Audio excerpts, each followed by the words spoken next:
Okay.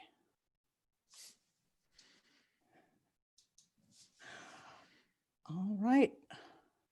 Oh, thank you. Thank you for letting people in. Good morning and welcome.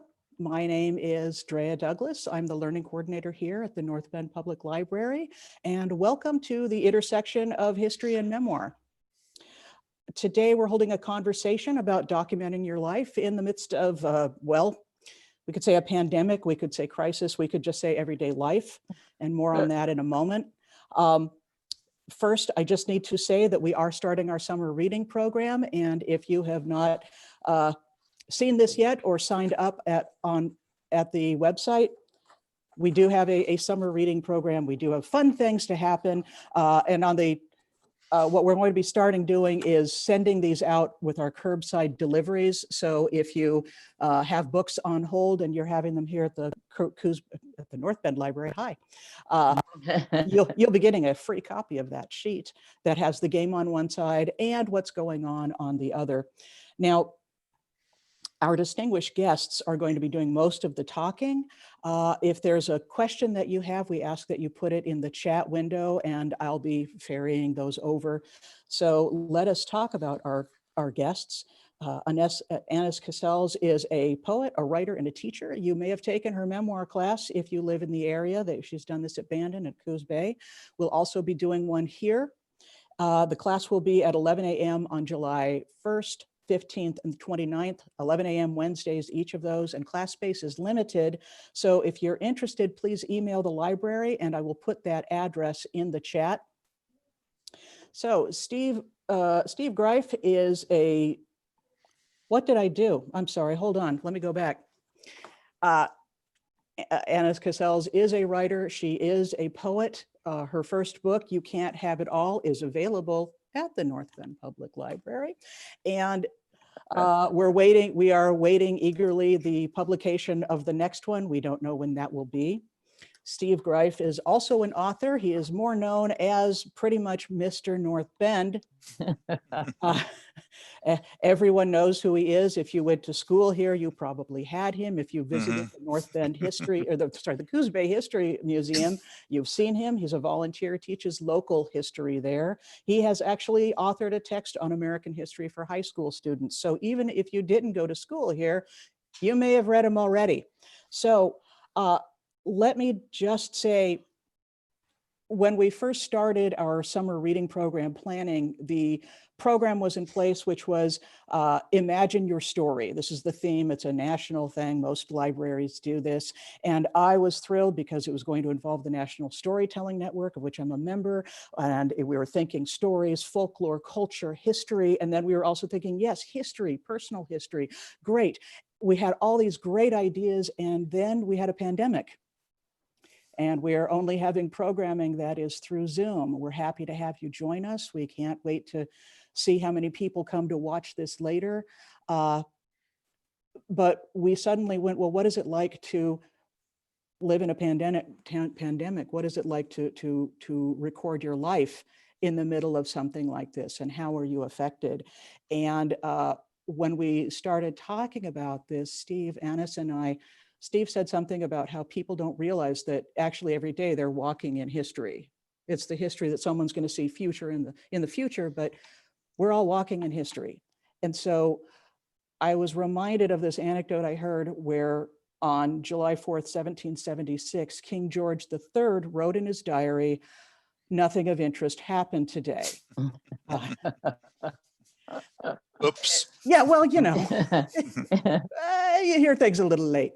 And so, but this is it, is like, we don't know, we may not know what's important until later. And yet suddenly we are now all living in a time that we know when we're all old and gray, someone's going to ask us, what was it like? And we're going to have to say something. And so with that, I'm now turning the conversation over to Annis and to Steve.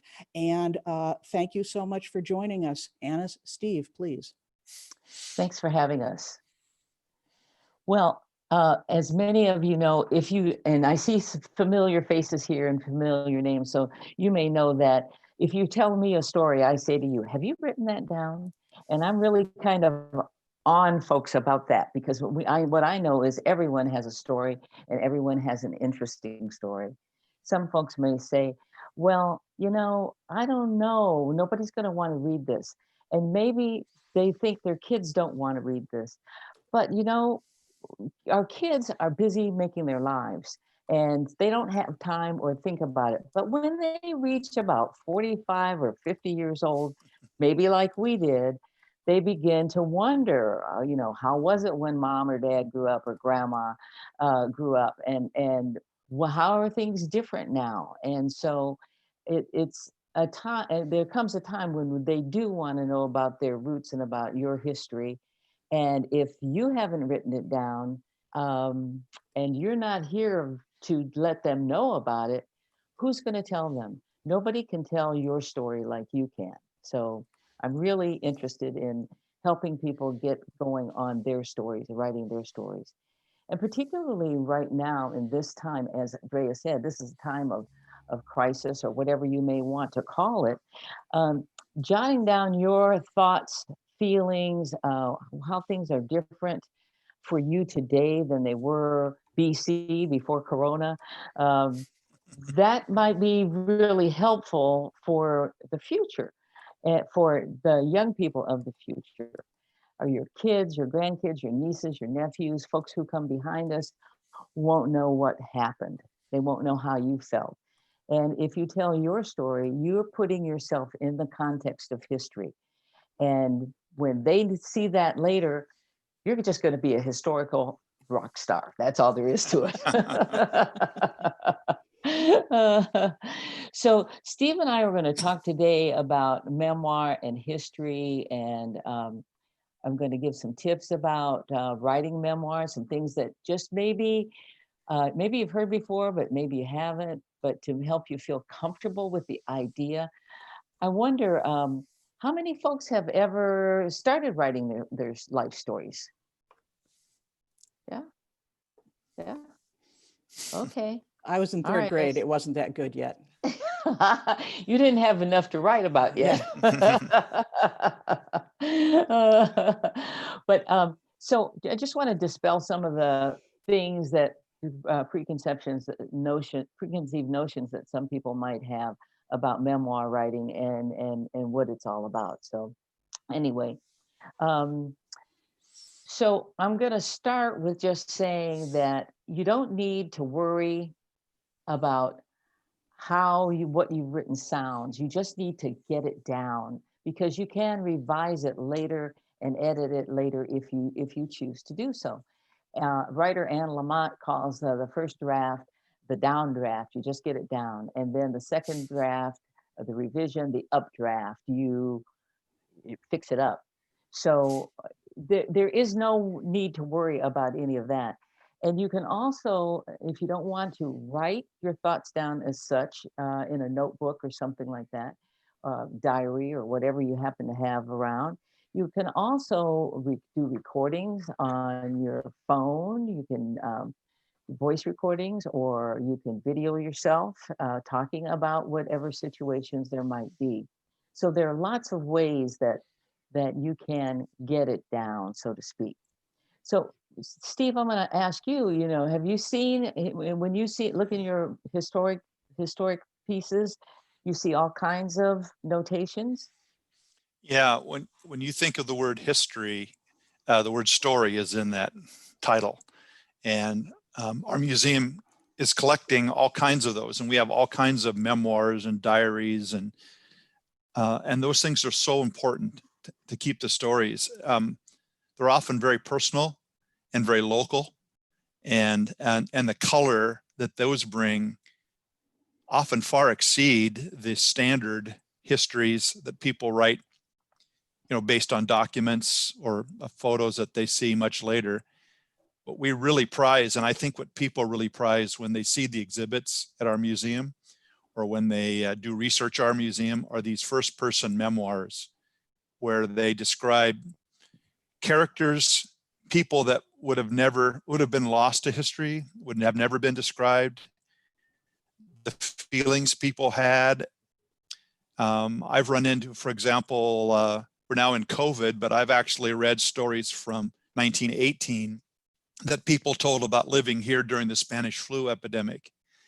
And it's really great that they wrote that stuff down, so we can all learn from a time on a very personal level. Mhm, mhm. So all of those modes of telling the story are helpful. Right. Okay. My wife's grandfather, you talked about, if you're not ready to write, at least speak. My wife's mother had him, Adam, who came from Scotland in 1912, write about his life in Scotland, because he never went back there to live. He did visit, but had he not done that, had he not spoken into a tape recorder, and then we transcribed it, and then he edited it after that, had he not done that, that personal history for our family would have been lost once he passed away. As it was, he left so many great specific details, little things, that when my wife and I went to Scotland last year, we could retrace his steps and visit places, and not only know that, you know, he went to school here, or he worked here, or he lived here, but we knew how he felt about all those places, because it was it essentially was a memoir. Mhm, mhm. Okay, good. Thank you. So I like that leads kind of right into what I'm going to say next about being yourself when you write your story. And you need to write just sort of the way you talk, and that helps keep your own personal flavor. And it reflects who you are and where you came from. And it then tends to humanize the words on the page, and also let your reader recognize your voice, your unique voice. You've all probably had the experience where you have read something, and even before you get to knowing who the author is, you recognize, well, this is so-and-so's talking, because this is their manner of speaking.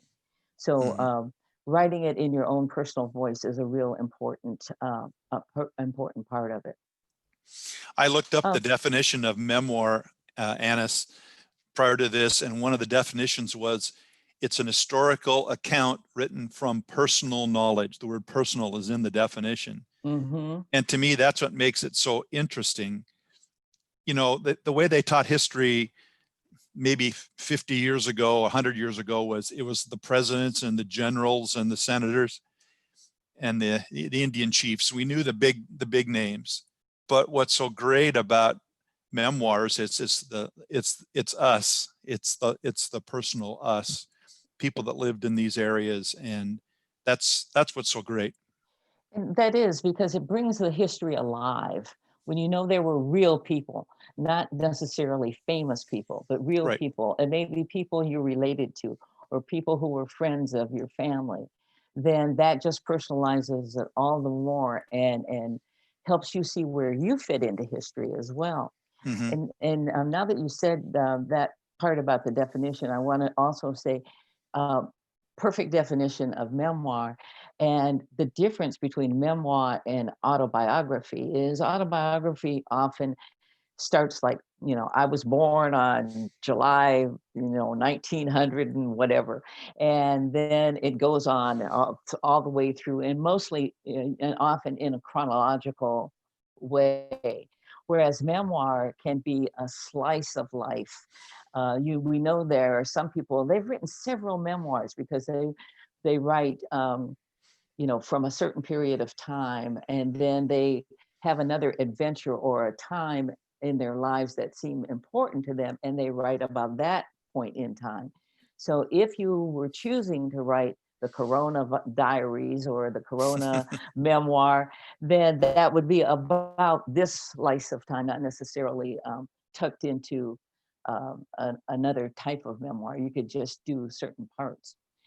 Biography is written by somebody else about your life. Usually that's where we learned about the presidents and famous people, that someone else wrote that biography. So there's the difference between those types of writing. Yeah, I think the idea of an autobiography is daunting. you have to cover so much. Where do I start? I'm sure that's the question you get all the time. Where do I start? Well, the best ones, I think, are the ones where there's a slice.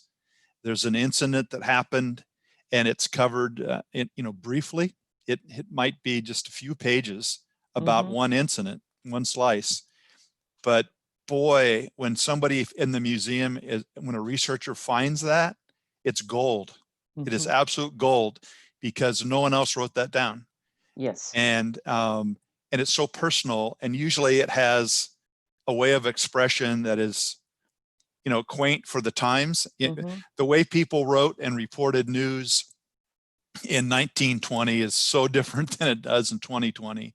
And so just the words they use and the expressions, they don't think they're writing for history, but people, I'll tell you this, people 100 years from now will appreciate it. Sure. And it's everyday people talking and using their own voices, as we say. So you'll want to make your story more than a recitation of events or like an itinerary. That's what a diary is for. Maybe many of us had those when we were young, that we'd write down what happened today and the next day and the next day, or those little 5-year diaries that many of us started out with the flimsy lock and key on it. But so the story that you write, the memoir pieces that you write, need to be more than that. They need to include your feelings and your opinions. They need to include sensory details, like Steve was mentioning about the very specific detailed things he got from his family memoir. Talk about relationships with family members and coworkers and schoolmates and friends. And it really is okay to recreate conversations. We know that we don't necessarily, we can't often be able to recreate the exact conversation that we had with someone in the past, but if we know the person, like I knew my mom, and I knew if mom said something, I knew pretty much what she was going to say or how she would say it. And I can recreate a conversation that we might have had. And so that's okay to do, because you still will get across the feeling that conversation brought out, and the truth of the ideas of that conversation. And you see that recreations? Right. I would say something I thought about too is that as people write, to put in points of reference in this way. So you're talking about let's say you're writing about the COVID experience that you're going through now. Where are you living? How old are you? What else is going on in your community? What's going on nationally or in the state? Sometimes it's helpful. My wife was reading, I'll go back to a personal experience. My wife was reading a memoir of one of her relatives on a different line. And she suddenly realized that when her mother's parents died, her mother's brothers were of a certain age, and it never hit her before that these boys were this age when their mother died, because the memoir mentioned that and mentioned the feelings that they had of losing their mother at that young age. So it's funny when we tell a story, we know the whole circumstance, but remember that your reader wants to know some of that too. What's going on in America when this incident happened? What happened? What's going on in your family? Were you married at the time when this incident happened? Did you have children? How did it affect them? So just points of reference. That's the historian in me that wants to have some of those little data points to make it makes it a little bit more universal. So those historical references are important, and if I'm writing in my journal, which is where some of my stories that I end up publishing come from, then I put in the time that I'm writing it. I put in the date. I put in where I am, so I can recall all of that when I'm ready to refine that story a little bit more. And so doing those kinds of things and putting yourself in the context of history, comparing how things were before, how they are at the time the thing is going on, and then how they are today. And maybe even how did it change your life, or how have you changed and grown because of where you were at that time in history. We all remember where we were when we found out that John Kennedy had been shot. We all remember where we were when the 9/11 occurred. Uh, 9/11 occurred, I was here in Coos Bay, and it was somebody on this call, Karen Blue, who called me to say, turn your TV on. And I will never forget that. And so telling those kind of stories will just enlarge the whole event for you as the writer, as well as for those who read it after you. We celebrated at the museum one year an anniversary of the only hurricane event that hit the Oregon coast, the Columbus Day storm back in the 1960s. It was actually a tropical storm, but we all called it a hurricane. But a lot of people wrote down where they were and what happened to them. And when we went to research that event for, we had a public speaking event, kind of reminiscences and memoirs about the event. It was great to see how people felt about it, how the storm affected them. And once again, we were so glad that people had written that down and recorded it, because it gave us an angle all over the place, from what students felt like, what people in rural areas felt like, what people in town felt like, and how it affected their lives. And once again, that's just golden for us. Now it's been 60 years since that happened, and we're certainly glad that someone took the time to write some stuff down. Exactly. Also, don't be afraid to include humor. You want to tell your readers about some things that made you laugh. And when we think back on some times that were awful or embarrassing when they happened to us, they're much funnier now that we're adults and we can look back on them. So include some of those events and tell what they taught you or how they affected you. And, also humor sort of diffuses a situation, and you may be talking in a conversation and somebody that might get a little tense, but if somebody injects a little humor, then that helps take away from whatever stress there might be there. And also, if you're writing about something that was a stressful time in your life, if you can put a little bit of humor in there, that sort of smooths it out a little bit and makes it easier to write and easier to read. You want to share a little bit of wisdom without lecturing when you write, and think about your reflection now on the situation that happened and how you see it now, as opposed, and what you learned from a situation that might have occurred. Those are things that help the people who read your pieces know how you dealt with hardship or how you dealt with things that happened, and give them a clue on, hey, maybe this was a good idea, and maybe this is a way I can handle a situation, if a similar situation, if I'm in it. Or it could say, that wasn't such a cool thing to do. I'm going to learn from that experience and try and do something different. So sharing the wisdom that you've gained over time will also be a helpful thing often, and an interesting thing to add into your memoir. When we're living day to day, I was talking with several people about this recently, that we don't think often that we're living through history. Now, the COVID thing, we all realize we are. 9/11, we realize that, but many days it just seems like a normal time. But it's amazing how fast that becomes historic.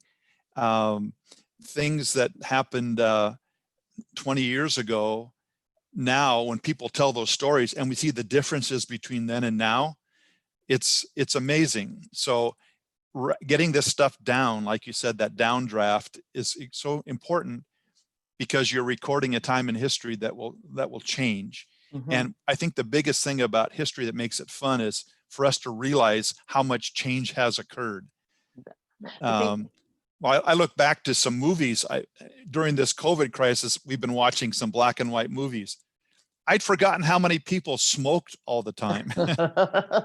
I mean, every movie, there's just clouds of smoke. And Mhm. now it stands out in an Right. incredible way. Now, at the time, you know, people wouldn't have thought of that as being different, but if they were mentioning a smoking incident, like when I first taught at the first high school I taught at, the only person at the high school that smoked it was a small school, was the principal. And we Mhm. kicked him out of the faculty room because the rest of us couldn't stand the smell of smoke. But he was smoking on campus in the school at the time, which I reflect back now, that is so taboo now. You can't get Mhm. cigarettes anywhere near a campus. Mhm. And that's only in my lifetime. So I'm Right. just thinking about all the little things we see in everyday life that by writing these down into a memoir will reflect change at some time in the future. That's a good point, Steve. And it also reflects, you can also reflect how things change and then they come back around again. Mm-hmm. I remember as a little girl being at my grandparents' home in Columbus, Ohio, and my grandmother calling the grocery store. And then a little while later, a kid drives up with a truck, and he's got the groceries in a box, and he brings them in the house, and unloads them for her, on the counter, and he goes away. So we got away from that. And now in the last few months, more people are calling up or getting on their phones or their Mm-hmm. computers, and they're ordering their food or groceries, or even Right. from Costco, and somebody is bringing them. Instacart has brought back the Mm-hmm. old delivery boy thing, and so Right. that's a full circle almost, as we think about it, happened in my lifetime. And so that's another illustration, a thing that can be illustrated as we write our memoirs. My So, grandfather delivered milk from the Greif dairy in the 1920s and 30s. And I've read recently where there was some town where some dairymen were doing this, were bringing that back. uh-huh. They thought because milk is something people needed every week. And so they were reestablishing routes that hadn't been there for 60 years Mm-hmm. to Mm-hmm. deliver dairy products again to people's homes. How So you're cool is right. It does come back. how cool is that? Yeah. And the thing about memoir too is you don't have to write it off from memory. You have photo albums, you have Mhm. maybe documents that go through, and if you're heavily into genealogy, maybe you've been on ancestry.com, or you've looked up things, documents online. Old songs will trigger memories, Mhm. and old movies, as you said, bring back things, and even reunions. You can also interview other people who were there at the Mhm. time and get their take on it. But remember this, your memoir is your memories. And Mhm. no two people are going to remember things the same way. So, I have a brother, and we also had a sister, and she grew up, our parents were a little bit older, and we always thought she had it easy. But and so when we got to talking about things that we remember as kids, even though all three of us were there at the same time and same place, we have different memories of them. And we didn't remember that happened, or somebody doesn't remember that happened, or they'll Mhm. say, no, that wasn't the way it was, because they're going from their memory. Right. And so even if you enlist other people's ideas about what went on, and how something happened, then you can listen to that. And if you want to, you can, in your memoir, write, well, I remember it this way and tell your story. But my brother remembers so and so and so and so. He's 3 years younger, or 10 years younger, or whatever. My partner Judy tells me that her brother, youngest brother, who's 14 years younger, has a way different recollection of his parents than she has, because his parents were a lot older when he was a kid than they were when she was a kid. So that makes a difference. So Right. so you can get other people to help you. You can watch old movies, look at photos, look at old magazines, old newspapers. You have those at the History Museum, old newspapers? Well, now it's newspapers.com is the place to go. But the public libraries also have microfilm, almost every local newspaper. I know North Bend has the collection of what's called the Coos Bay Harbor, which was the North Bend paper for years. And the Coos Bay Library has the Times and the World. But I'm doing a lot of research right now for another project, and newspapers.com is a wonderful resource. You type in a name of a person or an event, and it will search, and within 5 seconds, you're going to find a lot of history. Annis, you mentioned a minute ago about reunions, and I wanted to just hold up this book. Lionel Yost wrote a book called Above the Falls, which is just a classic local history here. And how this got started was because of a reunion. They were in one-room schools up at Golden Falls area, up at Allegheny for many years. And they had a reunion of some of those one-room school kids, and people started telling stories. And Lionel said, we need to write this down. So what he asked people to do was send him a letter. And some people sent 1-page letters, some people sent 5-page letters, but a lot of those letters are in this book. And then he wove it together with the facts that he could find from documents, from newspaper accounts and from the land records at the county courthouse, and put together this wonderful book about a local area here. And it's folksy, it's of a time. Let me tell you one story that just stood out for me as I reread this recently. They're in a one-room schoolhouse above Golden Falls, and the teacher has 4 kids in class of different ages, and outside is Glen Creek, which becomes the falls that go over Golden Falls. And near the school, this little school cabin, there's a big maple tree that hangs over Glen Creek. And the teacher there would tell the students that if they behaved, she would read them a story. And what she would do is they would all go on that maple tree above the Glen Creek, sit on this old maple tree, and she'd read a chapter from Treasure Island. And if the kids were good, she'd read 2 chapters, or if they promised they'd do their math or whatever. But that little story has stuck with me about a time and place that we would never get back. I mean, most of us will never get above Golden Falls. But the image of a one-room schoolhouse and the kind of interactivity a teacher could have with a small group of kids, the idea of reading a story being read to you while you're on a maple tree above a creek, it just is an amazing time that has been captured. So I totally hope people take your class or are inspired to write, because there are going to be gems that someday I hope will wind up in our museum for future people to read as well. Oh, absolutely. Absolutely. You mentioned newspapers.com, and that would be a great source for after you get your story down, that downdraft. Then if you want to insert some things that were going on at that time, you can go back to that newspapers.com or to the library and look on the microfiche, or is it microfiche? Microfilm. Microfilm. Yeah.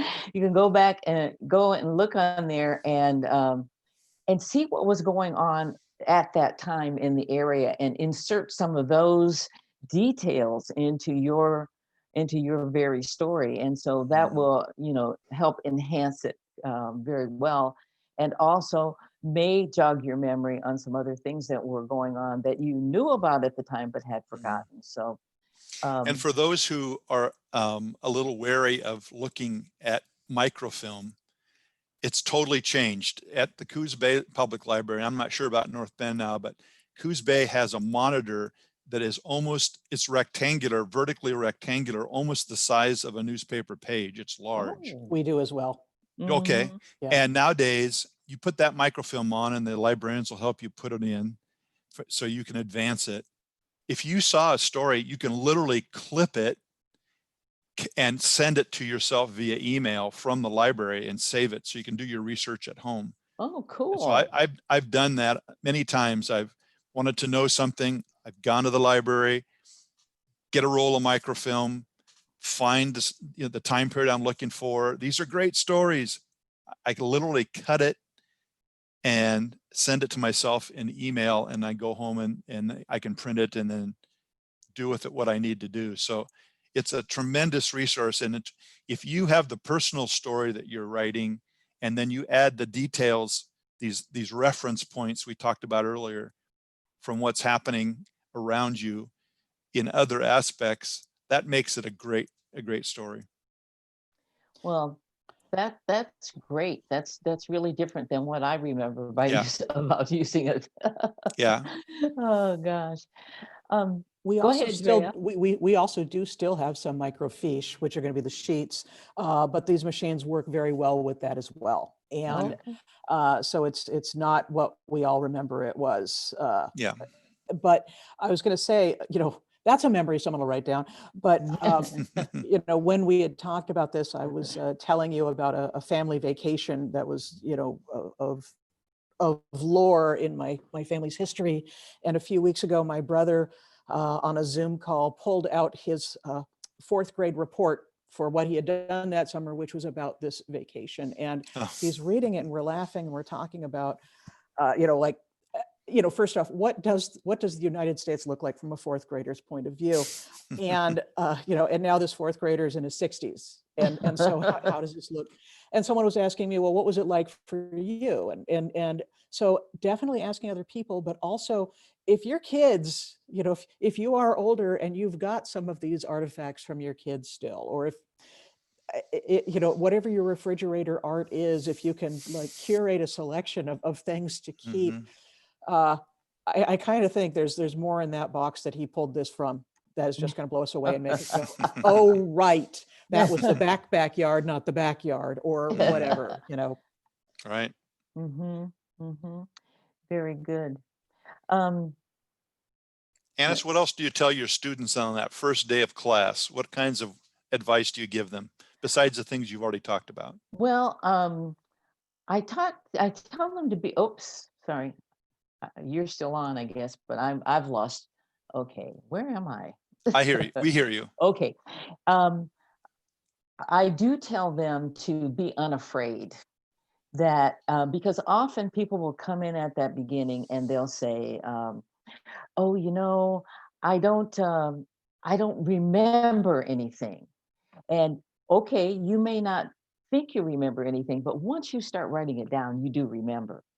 And often that first day, we'll do a few exercises that are supposed to help folks get into the frame of mind and to start recalling things or be able to pick out a theme that they're going to address in this set of writings. So, for example, one summer in the class, I wrote all my stories were about my college days. So one was about my student teaching, and one was about my roommates and time in the dorm, and a bunch of different things, and a crazy incident that happened. And then one summer, all of my stories were about my dad. And so, don't expect that you're going to get it all written down at once. That's just not going to happen. Right. But if you can take parts that you want to write or come upon a theme that you want to use, then those are the kinds of things that are going to get you through and help you come up with topics and jog your memory so that you can get some stories down. Yeah. And so, and also the thing I said earlier about just get it down and don't worry about the punctuation. Don't worry about capitalization. Don't worry about spelling or anything like that, and don't let your inner critic sort of take over, but do just let the story flow, because you can always go back later and change it, correct it, anything that you want to do, add to it, subtract from it. And that's the other thing that I try to make sure I tell folks early on is you don't have to tell it all. You're the master of your story. And so if there are parts of your story that you really don't want to put out there for publication, that's okay. You don't have to do that. If you're writing your story and you come across, you feel like you need to write something, that's a hard thing, because, let's face it, writing is cathartic, and it's, quote, good for us, and it's healing. And so sometimes we have those hard stories. We have those tough things that we've never told anybody before. We don't want out there, but we still might need to write them. And so you can write it, get it out, and then you can go back and pick out the parts that you want to save and share, and pick and set aside the things that are just for you and for you personally. On the hard stuff, sometimes the best way to get the hard stuff written is to write it in third person, so that you, instead of saying I, you use she, or you even rename the individual. And you write about, Mary Jane did this, or this happened, and tell that whole story from the third person point of view. And that takes it out of the personal. And so then it doesn't feel quite so hard to read or to write, because it isn't about you, it's about her or him. So those are some of the kinds of things that we talk about, that I want people to understand, that your memoir isn't your tell-all when you put it in publication form. Right. Yeah. It's not going to be published on the Washington Post and an No. expose, and you don't have to give it to the museum if you don't want to. There you go. Yeah. It's not just that it's just for you. It is just for you unless you want to share it. Now, when you can share it, your kids, your grandkids, your nieces, nephews, your descendants are thrilled. Whatever you can share, it makes a huge difference to people. Our friend Mary found a story that her dad had written for her. It wasn't a memoir, but he used to write stories for her, and she was the main character in the stories. And wow. So she found a story that her dad had written, and that meant so much to her. And she ended up publishing it and printing it and giving some to relatives and a few of us lucky friends. And it was just a marvelous thing to her. And when I've talked to folks who tell me they have found writings that their grandparents did, and how thrilled they are to have that piece of their grandparents, because maybe, the grandparents have been gone for a while and they only knew them as, when they were children, and didn't really have an opportunity to get to know them as any of their adult life. So no matter what you write, the people who get to read it later are going to be just thrilled to have it. Right. Whether you think right now they're going to care about it or not, they will. I'll put in another plug here. My mother wrote a memoir about her life. It's not, thick or anything. It's just a little snippets from different parts of her life. But one thing she put in there that we value are recipes of some of the meals we all grew up with. And you're thinking probably at the time, that belongs in a history book, you know? But we were all really super happy that she did that. That's the kind of detail, I think, because there are certain meals that everybody, my mom's potato salad is like the bomb and it's famous. And everybody that's ever eaten it on the 4th of July understands that. And the recipe's in here. So we're so thankful for that. And so that's the kind of detail that you might think is frivolous, but and she published enough copies that all of her kids and grandkids could have a copy. That's the other beautiful thing now. We're living in an age where you can self-publish if you want to go to that, you know, that route. And it's easy to just create something for 25 people. Exactly, exactly. And speaking of details, those sensory details, if you can help people smell what you smelled at the time, see what you saw, feel what you felt, taste what you tasted. Right. Those are all things that bring the story to life.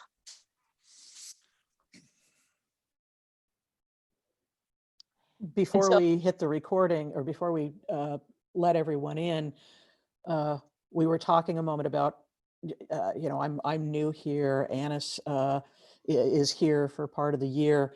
And the one thing we all agreed on is trees and green. That is just green.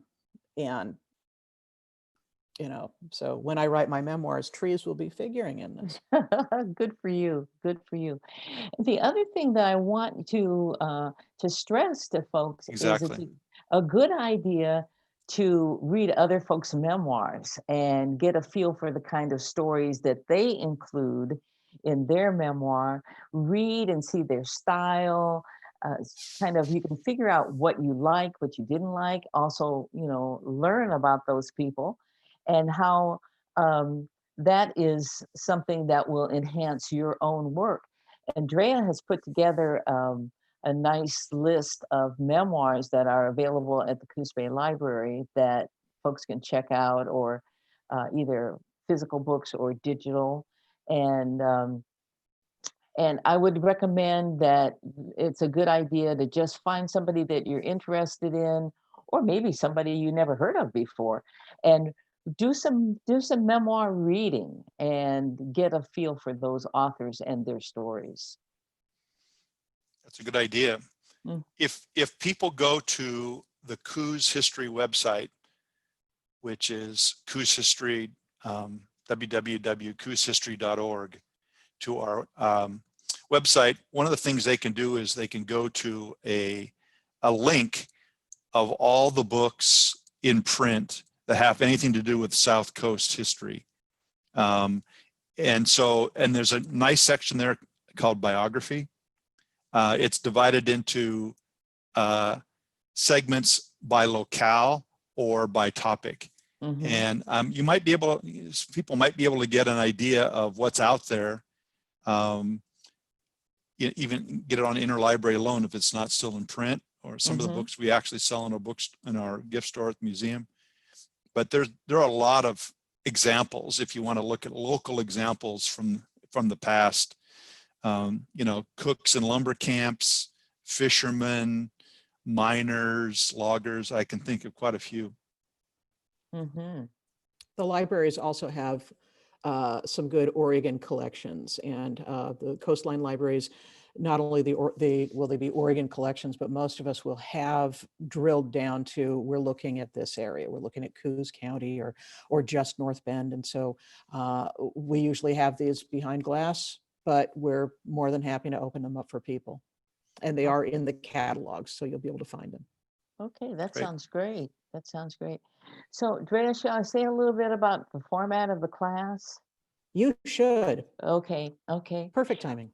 Well, the class that we're gonna run is going to be the 3 Wednesdays in July, and the way it's going to work is that the participants in the class will email me their stories, and I'll set a deadline, maybe the Sunday before the Wednesday class. And during that time between Sunday and Wednesday, I will read and critique everyone's story and give feedback to you about what's good, what you might try, what might improve it, so on and so forth. Then I'll also take excerpts from folks' stories, and I'll use them during the online period to teach ideas and things about memoir writing, and we'll go over those little excerpts and give everyone experience in giving feedback, which I call responding to the print that's there, to the text that's there. And so we'll be learning things that are germane to memoir writing, things that are important to think about as far as writing in general, and as well as learning to give feedback and receive feedback. So that's pretty much it. Sounds fun. And it will be a Zoom class. We will release the Zoom information to the 12 people that are in the class, and we're doing it pretty much by date stamp. So when I look at the emails later, I'll be able to say 1, 2, 3, 1 through 12. I'll put the others on a waiting list, so that way if someone were to email and say, oh, I thought I could do this, I can't, I'll take them off and I'll put the next one in, and then send them the email for the Zoom information. Okay, that sounds great. Annis, are there fees involved in this class? I think not, since it's through the library. When I do my my private class, then I do charge a fee, and but this class is through the library, and the library is taking care of those for everybody. Great. Good question. So anything else we would like to add, Steve? I see Marilyn Wilson is in on our meeting this morning, and then Marilyn's taken some of the classes I've had at the museum, and I know that she lives in an historic house. She needs to write about that house and some of her ancestors that live there. She's got a lot of history. We all do. Everybody watching this has a story to tell, and I just I'm so excited that there are so many people that will take the time to write this down. You know, in the few years I've been involved with the museum, it amazes me how many people in our county have a real love of local history. There's been an explosion in authorship of books. When I joined the board in 1999, I could have counted on one hand the local history books that were in print. And now, if you look at what's online on our website, all the different books in print, I mean, there are dozens of things that have been printed and still being written. Bill Lansing is a person that has written books on logging and railroading and schools in the past. Some of you may have read his stuff. He's in the process right now of doing one on early doctors in Coos County. Now, that's not really a memoir, but I'm just saying that we're all participating by writing in these memoirs. We're all participating in the collection of great information for county history in the future. Mm-hmm. Sounds great. Sounds great.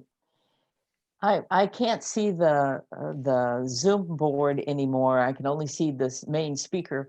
So are there any questions that people might have?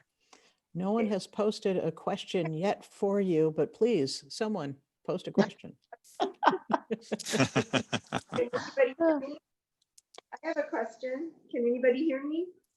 Yes, I can hear you. I'm Barbara Ruger, and it's kind of fun because actually my grandmother worked at the Hub with Steve Greif's grandfather. Right. I don't know, the Hub department store in Coos Bay. Anyway, my main two questions was that was newspapers.com, is that right? That you Yeah. Yeah, newspapers.com, there's a free trial, and then then after that you pay a fee, but it is worth it, I'll tell you. You can, okay. I think you can buy a monthly or a half-year subscription, and you'll be amazed at what you can do. That has an S, newspapers, like an S, like salmon. Yes, newspapers, plural.com. Okay, And then the other thing, on the other end of the spectrum, Lionel Leos has finished his newspaper repository, and it's at Marshfield High. So if you Yes. basement there's 100 years in the original of the Coos Bay area history. You can go in. We used it because Greg helped get the Egyptian back going, and we used it to look in 1925 what was published there originally about the theater. So you could not only read about it, but you could touch the paper that actually existed when the Egyptian opened, and that was pretty exciting. So if anybody wanted to look up anything on the original papers, they could do that at Marshfield High by making an appointment, I believe. Right. That's a good point. Some people don't like the microfilm aspect of things. When I did research for a book I did on North Bend High School, at the North Bend Library, they had the Coos Bay Harbor, the actual bound volumes, and I literally got to turn the pages like a newspaper. And you can do that with the Coos Bay Times and the Coos Bay World and the Sun, which was a weekly newspaper. You'd have to contact people at the Sun to get it, to get access. They're storing them they were at the Harding building, but that building's been torn down to build a new junior high. But they found a space at Marshfield High School for the collection of world newspapers, and it's priceless. Really want to thank Lionel and so many others who put that together. Good point, Barbara. And by the way, you should write something about the Hub. That is a nice. Everybody of my age remembers the Hub as being just this tremendous department store in town, and we need more voices to record what that was all about. We don't have a question here, but we do have a comment from Lori Diane Carson. Just thanks to all, and a hello to my high school teacher. Oh, That must be God. me. I'm going to go out on a limb. Yeah. Oh, dear. Well, I just want to remind people that your story is your story, and it's valuable. And again, no one is going to ever tell it like you can tell it. And so you don't want to leave it to other people to tell your story. So write it now while you can, and tell your truth, the things that you have learned and what's kind of guided your life. So it's a good thing to think about doing for yourself and for the people who come after you. I co-taught a class at North Bend High with an English teacher who was constantly reminding us that we have roots in many of the words. And if you start to learn roots, you start to understand a lot of vocabulary. And in memoir, it starts out M-E-M-O, memo. Mm-hmm. And you start to think about all the places where those words are. That's the Latin root memo is for the mind, memory of the mind. Mm-hmm. And think of memorabilia. Think of commemorate. Mm-hmm. Think of memorial. Mm-hmm. There are a lot of words that have to do with what this is all about. Memorabilia is critical to the museum. Memoirs, we're commemorating some aspect, some slice of our personal history. So just thought I'd throw that in there as an old English teacher. There you go. We have one question that just came in. I want to throw it out, which is, while writing, do you think about who might read it? And does this influence what you write? Well, I can't remember who says it. I think it's Anne Lamott. If people were afraid of what I'm going to write about them, they should have been nicer to me. That's awesome. I do sometimes. I have to admit, I do. And I think most people do. But I think the way to get through that, again, like I said earlier about the hard stuff, is to go ahead and write it, regardless of how somebody might feel about it, because it is your story. But then you get to decide how much of it you want to leave in or take out, or if you want to change it or not.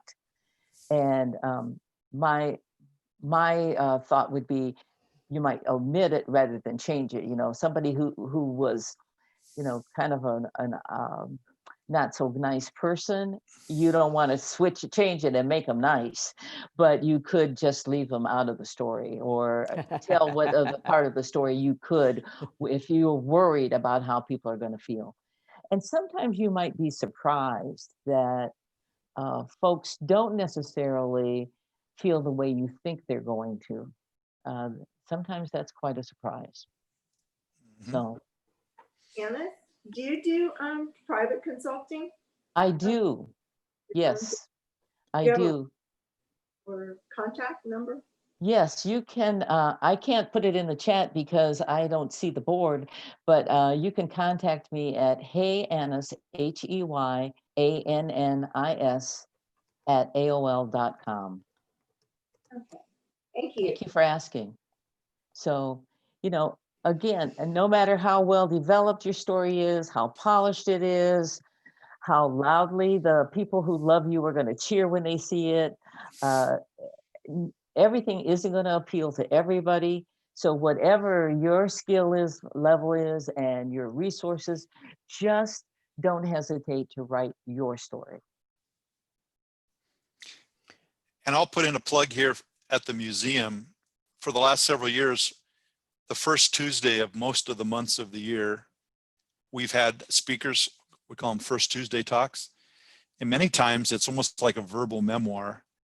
Just Mhm. before COVID hit, we had over 100 people show up to hear Bruce Day talk about Day's ship supply and how he and his employees dealt with the foreign ships that are in our area.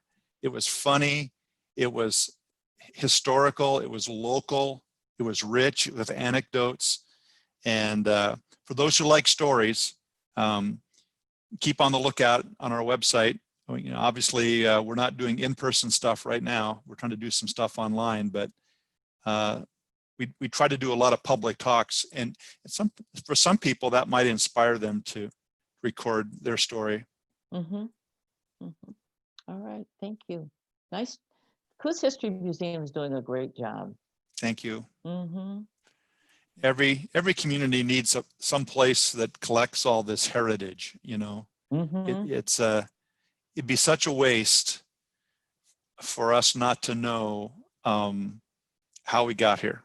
And the memoir, that's why I'm really applauding what you're doing, Annis, because you're part of that saving of important things that tell us who we are as human beings. Thank you. That's true. That is true.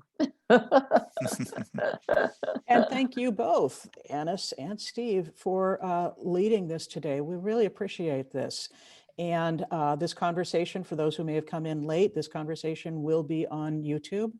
And you can contact us at the library at nbservices@coastlinelibrarynetwork.org, the world's longest email address.